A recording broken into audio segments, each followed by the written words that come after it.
প্রিয় দর্শক, এখন পর্যন্ত আপনারা যারা আমার চ্যানেলটি সাবস্ক্রাইব করেননি তারা চ্যানেলটি সাবস্ক্রাইব করে আমার পাশে থাকুন এবং ঘন্টা বাজিয়ে দিন, যাতে করে আপনারা যে কোনো আপডেট সাথে সাথে পেয়ে যান।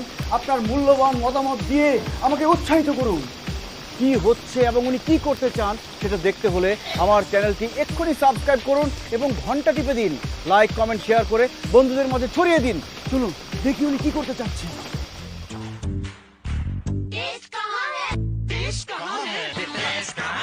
टेस्ट यहाँ है बोरिंग खाने में भी ले आए चटपटी टेस्ट का मजा। নমস্কার বন্ধুরা, আপনারা সবাই কেমন আছেন? আশা করি হয়তো ভালো আছেন। তো আজ আমার খুব ইচ্ছা করছে তেল পটল খেতে, তাই আমি পটল জোগাড় করে নিয়েছি। আগেরবার আমি বলেছি যে আমরা অন্ধ্রপ্রদেশে আছি, পটল খুব একটা পাওয়া যায় না, তো আমি অনেক কষ্টে পটলটা পেয়েছি। ওর জন্য আমার পটল তেল খেতে ইচ্ছা করছে। আর এখানে নারকেল তেল খুব পাওয়া যায়, ওর জন্য আমি তেল পটল করব আর আপনাদেরকেও দেখাবো। তো এখানে পটল আমি নিয়েছি, আর নিয়েছি কাঁচা লঙ্কা, একটা টমেটো, আর কয়েকটা বাদাম, আর পোস্ত নিয়েছি, আর নিয়েছি নারকেল। যেহেতু আমার এখানে নারকেল কোরানোর মতন কিছু নেই, তাই আমি নারকেলটা পেস্ট করে নেবো, ওর জন্য কুচি কুচি করে কেটে নিয়েছি। আর নিয়েছি দুটো শুকনো লঙ্কা আর আদা। প্রথমে যেটা আমি করব সেটা হলো পটলগুলো শুধু ছাড়িয়ে নিয়েছি। এবার একটু করে ছুরি দিয়ে আমি কেটে নেব, দু সাইডে একটু একটু করে ফালি করে নেব।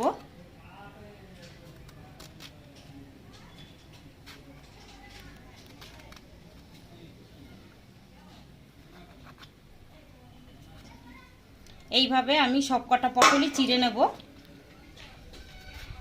আমি আরেকটা দেখিয়ে দিচ্ছি, যাতে পটলের মধ্যে তেল মশলাগুলো ঢোকে আর ভালো মতন সিদ্ধ হয়ে যায়। তো এখানে আমি সব পটলগুলো চিড়ে রেখেছি। এরপরে এর মধ্যে দেব কিছুটা হলুদ আর দিয়ে দেব লবণ। এটাকে লবণ আর হলুদ মাখিয়ে আমি কিছুক্ষণ রাখবো। এটাকে ভালো করে মাখিয়ে নিতে হবে, নাহলে তেলে যখন আমি ভাজবো এটা পুড়ে যেতে পারে, কালো কালো মতন হয়ে যাবে। ওর জন্য আমি এখন লবণ আর হলুদ ভালো করে মাখিয়ে রাখবো। তো আমার ভালো করে মাখানো হয়ে গেছে। তো এটা এখন এইভাবে রেখে দেবো 5 মিনিটের জন্য, আর ততক্ষণ আমি পেস্টটা করে নেব। তো এখানে পেস্ট আমি করে নেব। 6টা কাঁচা লঙ্কা দেব, আর দেব বাদাম, পোস্ত আর নারকেলটাকে আমি পেস্ট করে নেব। তো 5 মিনিট পরে দেখুন এটা ভালো মতন মেখে গেছে, লবণটা ভালো মতন গলেও গেছে। তো এবার ভাজার পালা। এবার আমি পটলগুলোকে এবার ভেজে নেব। এর জন্য আমি গ্যাস থেকে ধরিয়ে নিচ্ছি। তো আমার কড়া গরম হয়ে গেছে। এবার ভাজার জন্য পরিমাণ মতন আমি তেল দিয়ে দেবো। আমি এখানে সাদা তেল ব্যবহার করেছি, আপনারা চাইলে সরষের তেলও ব্যবহার করতে পারেন। মনে করে আমার চ্যানেলটা সাবস্ক্রাইব করুন, ঘন্টা বাজিয়ে ভুলো না কিন্তু। লাইক, কমেন্ট, শেয়ার করে সাথে থাকবেন। হয়ে গেছে। এবার আমি পটলগুলোকে দিয়ে দেবো। সবগুলো পটলই দিয়ে দিচ্ছি আমি।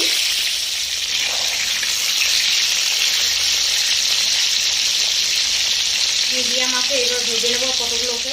পটলগুলো ভাজা হতে থাকুক, ততক্ষণ আমি এদিকে দেখুন আমি নারকেলটা, বাদাম আর কিছু কাঁচা লঙ্কা পেস্ট করে নিয়ে এসেছি, আর পোস্ত। তো আমি এটা কিছুটা এখানে আমি 2 চামচ মতন এমনি রাখবো, আর এটাই জল দিয়ে আমি এর দুধটাকে বের করে নেব। এবার আমি একটু উল্টে পাল্টে ভেজে নেবো। এই জন্য আর এক সাইড হয়ে গেলে আর সাইড পাল্টে দেবো একটু।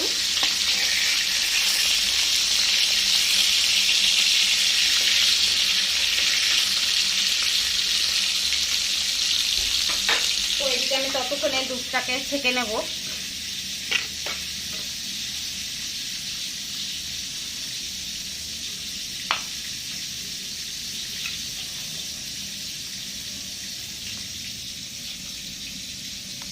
আমার কাছে এখন এই ছোট ছাঁকনি আছে, তাই এরই সাহায্যে আমার দুধটাকে ছেঁকে নিতে হবে।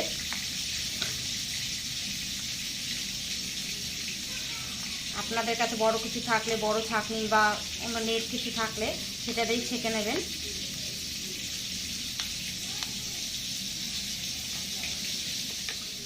আমি যদি পুরো নারকেলটাকেই ব্যবহার করতাম তাহলে আমার এখানে তেলটা বেরোতো না আর বেশি ঘন হয়ে যেত। ওর জন্য আমি এটাকে পুরোটা ব্যবহার করব না। আর গ্রেভিটা এখানে খুব ঘন হবে না, একটু হালকা পাতলাই হবে। ওর জন্য আমি শুধু এর নারকেলের দুধটা বের করে নেব। পটলগুলোকে আরেকটু নেড়ে দেবো। এখন পটলগুলো নরমও হয়ে এসছে, আরেকটু ভাজা হবে পটলগুলো, আরেকটু লাল করে ভেজে নিলে ভালো লাগবে, তাই আমি আরেকটু ভেজে নেব। এই অবস্থায় গ্যাসটা কম নিয়েই ভাজবেন, না হলে তেলটা কালো হয়ে যাবে আর পটলগুলো একটু লাল হয়ে যাবে, ভেতরটা ভাজা হবে না। যত হালকা আঁচে করবেন তত ভালো হবে। এখানে আমি আদাটাকে এটা দিয়ে ঘষে এর রসটাকে বের করে নেব আর টমেটোটাকে।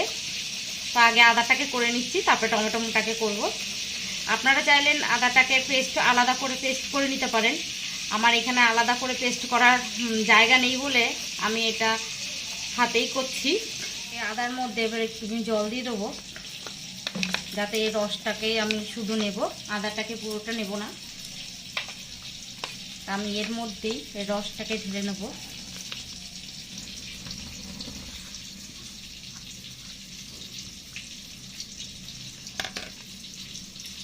প্রিয় দর্শক, আমি যখন রহস্যের শুরু কিন্তু সেখানে দেখতে হলে চোখ রাখুন।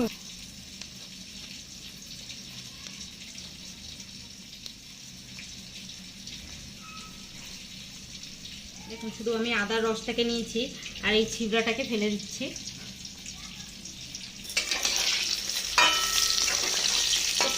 পটলগুলো আমার ভাজা হয়ে গেছে, ওই পটলগুলোকে আমি নামিয়ে নেব।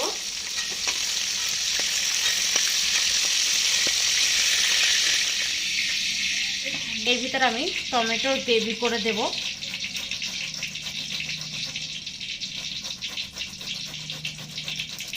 আপনারা চাইলে এখানে টমেটো ব্যবহার করতেও পারেন আর নাও করতে পারেন। ফেসবুক পেজে গিয়ে এই বি কিচেন বাংলা দেখতেই পারেন, ওখানে নানান রকম ভিডিও আছে। এবং আমাদের পেজটিকে শেয়ার করবেন, লাইক করবেন। আর যদি ইউটিউব থেকে দেখে থাকেন তাহলে আমাদের চ্যানেলটাকে সাবস্ক্রাইব করতে ভুলবেন না। কিন্তু আমার হয়ে গেছে টমেটো গ্রেভি করা, দেখুন।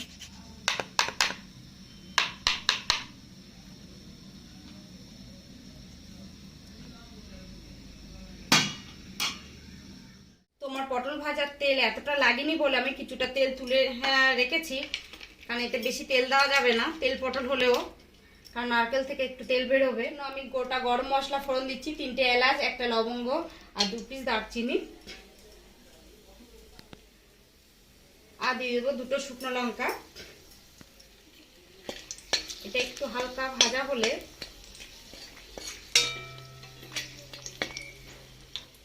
এই দেখুন যে পেস্টটা আমি করে রেখেছিলাম সেই পেস্টটা এবার আমি ঢেলে দিচ্ছি। এই দেখুন, আদা, টমেটো আর নারকেল বাটাটা এর ভিতর দিয়ে দিলাম। বাটিটাকে ধুয়ে জল দিয়ে দেবো একটু। এখানে আমি আর জল ব্যবহার করব না, শুধু নারকেলের দুধটাই ব্যবহার করব, তাই নারকেলের দুধটা দিয়েই আমি এটা বাটিটাকে ধুয়ে দিচ্ছি।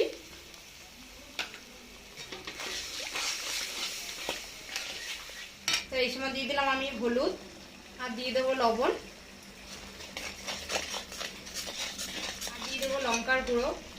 আমি এখানে সামান্য লঙ্কার গুঁড়ো ব্যবহার করেছি, কারণ আমি এখানে লঙ্কার পেস্ট মানে কাঁচা লঙ্কার পেস্ট ব্যবহার করেছি। এবারে এটাকে একটু ভাজা ভাজা করব, যতক্ষণ না তেল ছাড়বে ততক্ষণ এটাকে আমি কষাতে থাকবো। দেখুন আস্তে আস্তে তেল ছাড়া শুরু করে দিয়েছি, আরও তেল ছাড়বে, যতক্ষণ কষা যতক্ষণ থাকবে ততক্ষণ কষিয়ে যেতে হবে। দেখুন তেলটা ছেড়ে দিয়েছে, তার মানে আমি বুঝে নিচ্ছি যে আমার কষানো কমপ্লিট। আপনাদেরকে বলছি, যখনই তেলটা ছেড়ে দেবে বা এরকম মশলাটা আঠালো ভাব চলে আসবে, তখনই বুঝবেন যে আপনার মশলা কষানো রেডি। তাই এই অবস্থাতে আমি পটলগুলোকে দিয়ে দেব। পটলগুলোকে দিয়ে আমি কষাবো। এই সময় কিন্তু আঁচটাকে খুব কম করেই দেবেন, নাহলে সব মশলা পুড়ে যাবে। তা এটাকে কষানোর জন্য আমি আরেকটু নারকেলের যে দুধটা বের করে রেখেছিলাম সেখান থেকে অল্প করে দিয়ে কষাবো। এই দুধটা দিয়ে আবার একটু কষাবো যাতে এই পটলের মধ্যে মশলাটা ভালো মতন ঢোকে। আর একটু কষানোর জন্য আমি এটাকে রেখে দেবো, হালকা আঁচেই রাখতে হবে এটা। দেখুন এখানে আমার কষানো হয়ে গেছে, আমি আরেকটু দুধ দিয়ে কষাবো।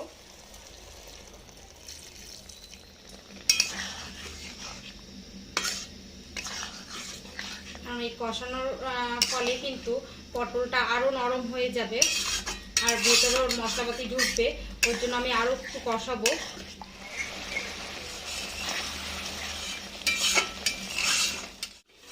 তো আমার কষানো হয়ে গেছে, এবার যে বাদ বাকি দুধটা আছে আমি সেটা দিয়ে দেব। এই অবস্থায় একটু গ্যাসটাকে আমি বাড়িয়ে দেব যাতে তাড়াতাড়ি ফুটে যায়। আর যে 3টে কাঁচা লঙ্কা আমি রেখেছিলাম, এই 3টে কাঁচা লঙ্কা আমি চিড়ে এর মধ্যে দিয়ে দেব।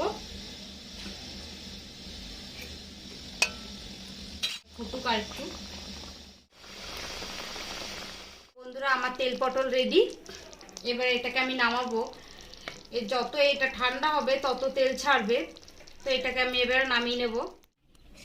ডিয়ার ভিউয়ার্স, জানতে হলে চোখ রাখুন আমার চ্যানেলে, সাবস্ক্রাইব করুন, লাইক কমেন্ট করে বন্ধুদের মাঝে ছড়িয়ে দিন। এই ভিডিওটা ভালো লাগে লাইক কমেন্ট আর শেয়ার করবেন, আর যেসব বন্ধুরা নতুন আছেন তারা অবশ্যই সাবস্ক্রাইব করে দেবেন। তো আজকে এই পর্যন্ত, নমস্কার, আপনারা সবাই ভালো থাকবেন।